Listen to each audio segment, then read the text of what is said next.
Mornings, ladies and gentlemen. It's a pleasure to be here this morning, and thank you for Frank for teeing up my presentation so nicely.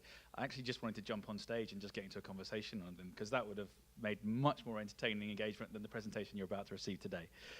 In short, what I want to talk about today is kind of touching on a lot of what Frank said in his last presentation. There were many aspects of that which talked about, what's coming, younger consumers, new forms of technology. I go to a lot of presentations where it's what's next. I think the reality is a lot of these things are happening today. And as rights holders and media businesses, it's really important that you address them today. Tomorrow seems like a long way away, but the technology is already there. It's already creating huge opportunities for rights holders and media businesses. Now, in the short time that I have this morning, I just want to give you guys a top-level overview about Facebook and Facebook Sport, and talk about two questions which I get quite a lot when I'm speaking to media business and rights holders. How do I increase my reach? How do I get through to the biggest audience? And secondly, how do I keep them for longer? Now, there's lots and lots of trends that are going about. I've managed to aggregate some data across 20 or so of the top rights publishers across Europe to kind of give you an overview. And hopefully there's a couple of nuggets that you can take away with you today. So let's start with our mission statement as an organization. Facebook itself is about giving people the power to share and make the world more open and connected. We're not just one organization, Facebook Inc. We have a number of properties. You can see them on the screen today. On Facebook, we have just over 1.9 billion users active on the platform. Instagram, 700 million. WhatsApp, 1 billion. And also on, let's not forget, Facebook Messenger. Lots and lots of services which touch people and engage and allow people to do what our mission is to do, is give them the opportunity to share and connect. When it comes to sport, my job in itself is actually to work with pretty much most of the sports ecosystem. So I will work with rights holders, broadcasters, players, leagues, and athletes to effectively turn their media and their commercial strategies into really strong executions across our platforms. And I'm not forgetting the other end as well. We work very, very closely to understand consumer behaviors in each market on how they're engaging with these sports properties. And we share that feedback with our development team to tweak the platform to make better customer experiences. So effectively, from a two sort of pronged attack, we're working very closely with the sports industry to connect them with those fans and make sure they're getting the best out of our platform. And from a fan's perspective, we're understanding all those little nuances in terms of data connections, how they're interacting with the platform, and how they're interacting with the publisher. So combined, bringing those two together to make sure that sport uses its power to help the publishers get through to their consumers. And it's not just the day-to-day relationships that we're seeing fans engage with us on our platform. It's the active conversation they're having around these events. So when you think of Facebook, you traditionally think of the place where people will go and connect and share and have conversations with their family and friends and get the latest information from their athletes and teams and leagues and broadcasters. But it's actually beyond that. As you can see from the figures up here today, when it comes to major sporting events, Facebook and Instagram is the place where the conversation is happening. Whether it's with the NBA Finals, delivering moments that capture emotion that you'll never ever get before directly to those fans, or across everything from the European Championships to the Olympics. The platform is helping rights holders and media businesses get their message and content through to their audience to develop a longer relationship with them. So what type of organization is Facebook? I mean, it's made many transitions over the years, but one thing is apparent. We went from being a very strict mobile organization to now being a mobile video organization. Our platforms and everything that we develop in terms of our surfaces are developing for that. So whether it's the camera-facing approach that we've recently released to Facebook, or it's the way that the new media techniques that we've developed so that you can have various experience of video, whether that's live, VOD, 360, or even on Instagram point of view, boomerangs.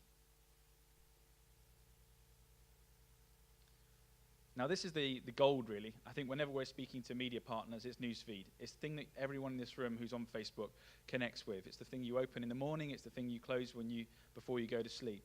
On average, we're seeing people open Facebook and engage with it around about between 10 to 12 times a day. So that's on average. That's without taking the extremes.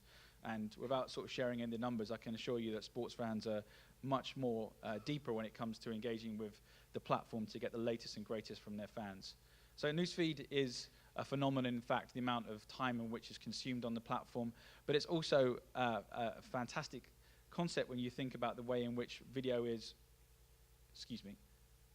created and shared. And one of the statistics up here I want to draw your attention to is 48% of videos watch time comes from shares. So when you start to think about that, that really does resonate with rights holders and publishers. If you want really, really good content to get its exposure, it has to resonate with its audience. And Newsfeed has pretty much been king to that.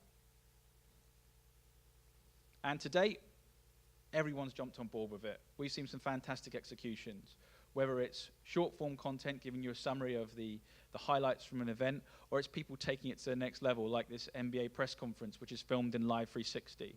You know, the sports industry and the sports media landscape really do jump on board all of our assets. And to date, they've really, really maximized them to help them cut through Newsfeed and engage with their fan base. So what does tomorrow look like? You know, F8 this year, we released a couple of developments. So for those out there that are not aware, F8 is our developer conference. We talked heavily about video, and most prominently about Video Tab. So Video Tab is the surface on my far right here. This is a very unique area where someone can go in and effectively get a very curated and different experience of video. So if we go back to Newsfeed, you're looking at a platform where people would check in, you know, their 10 to 12 times a day. They would check on their family videos. They would probably check a cat video or get their latest recipe from Tasty. This is the area where you're going to be able to go in there and get that curated video experience. So spending longer time on this platform, enjoying content beyond the snackable versions that we're all familiar with. And we've also got connected television. So again, Frank talked about that lean back experience being very, very important. And we still do see that. Regardless of age, you know, we know that sport and sports broadcasting is very social. So the need to be able to lean back and enjoy that with a beer with your friends is vital, and we see that as part of our developments going forward. And actually looking further into the future, social VR. So the ability for you to actually put yourself in a room with your friend who may be on the other side of the country, spin up a screen virtually of that sport and replicate that environment that you get when you're in a pub with your friends or in front of the television in a living room, which you can't do through traditional media. So when I sit down and talk with many of our partners, whether that be a BT, a Sky, Premier League, La Liga, the question they have is, how do we get through to the biggest possible audience? So one of the critical pieces which we touched on was Newsfeed, and getting through to Newsfeed is becoming harder and harder each day. It's a very competitive landscape. You have to remember that, as in Frank's presentation, you had a number of new media products that are developing, and everyone is fighting for that attention.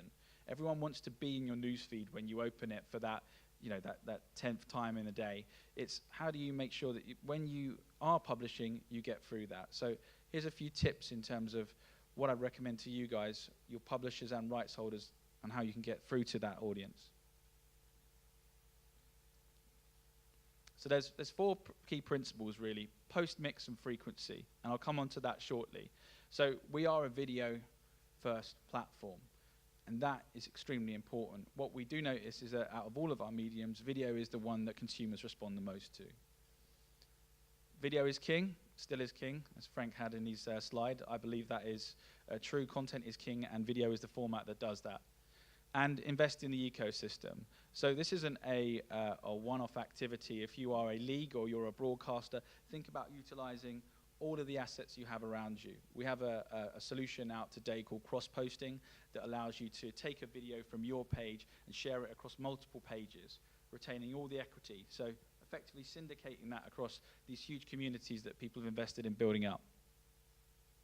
And measure, track, and adjust appropriately. I was having breakfast with a friend of mine who works for a major broadcaster, and we were just talking about how they analyze programming. You know, how long they have to wait before they can actually make decisions, how long they have to wait before they can change their EPG or programming blocks. Facebook gives you that luxury. There is so much data behind the platform that you can start to make decisions that not only impact the way you publish on platform, but also the way you publish direct to consumer via a broadcast product. So let's look at that post mix. Slide above shows you a graph with 5 publishers that have been anonymized. The blue line represents their page size, which traditionally has always been that metric. You know, I have 100 million followers, I have 50 million followers. That defines how big my reach is. The second chart represents reach, so how far that content is reaching. Now, the first thing to recognize here is that content reaches beyond your page. So we talked about earlier in the Newsfeed part of the presentation about 53% of views coming from shares. So when you're thinking about how you get that content out there, it is way beyond your page size. If you do it correctly, it can go beyond that and proliferate to new audiences. So what drives this? The key differentiator here is video. You can have a posting strategy which consists a lot of links back to your platform, photos, text, but the one piece that really does drive engagement is video. So as publishers out there, the more video you can do in your publishing mix, the higher propensity you have to get through to your audience and beyond that to new consumers. The second is post frequency. So how many times are you posting a day? It's a silly question, but whenever I sit down and talk to someone, they say, how many times should I post a day? And the truth is you can't post enough. You know, you've got to remember that person is opening their phone on a number of occasions in a day, and I only gave you that average. There's more aggressive people that are consuming our platform, and there's more publishers out there. So it's becoming more competitive than ever. So being able to cut through there, ensuring that you have a very smart posting strategy that makes sure that when that fan opens their phone, the content they see is from you. And that content, the type of content is really, really important as well. Again, I know talking about Frank's presentation, that the thing that we get very much that resides with people is that authentic content. And this isn't just necessarily for Facebook, it's also for Instagram. You know, anything that's front-facing. You know, what's clear is that the technology development has almost democratized sport, where you had to wait for that player interview to happen. You had to go through different layers of that organization to get through to that talent and content. Nowadays, you're seeing athletes themselves becoming media businesses. So the chance for them to publish direct to the consumer is giving that consumer exactly what they want. And it's also important to make sure that it's shareable. So again, when we're looking at that point in terms of authentic, it's got to be viral. So 2 questions you should ask yourself is, would you watch it and would you share it? So in conclusion, when it comes to actually cutting through Newsfeed, the key things you should be remembering is video first. Make sure you have a strong video mix. Make sure you have a very good cadence of frequency, and that has to suit you as an organization. And again, make sure that content is authentic and has a message inside it which gives someone the opportunity and makes them and compels them to share. So the next point I want to talk about is driving deeper engagement. So yes, you've managed to get your content out there, but how do you make sure that when you have that attention, they are spending longer with you? Now, we touched on earlier the fact that Facebook has Newsfeed, which is this platform which creates these really nice sessions for everybody, whether you're at the breakfast table, you're waiting for a train, on a train, you can flip into Facebook and multitask into the next platform and get your hit. In January this year, we made a tweak to our algorithm that changed the way that rewarded content in Newsfeed. Traditionally, it was about time spent. So if you had a 30-second video and you spent 50% of the time on that video, Newsfeed would recognize that and rank that accordingly. But that's only 15 seconds. What it doesn't account for is the quality and the content that's there. So the change that was made was not just to keep that consideration, but also think about time spent. So you could have someone who would spend 50% of the time on a 30-second clip, which will give you one metric, but you could have someone who might spend 10 minutes on a 30-minute clip. And these are other triggers that until January weren't really taken into consideration. So what you will see now and more when you guys execute on Newsfeed is more long-form video surfacing. Now this is to address the customer need, but also the development of our new surfaces. the connected TV and video tab, making sure that that content that people are engaging with is surfacing and getting through to the right audience.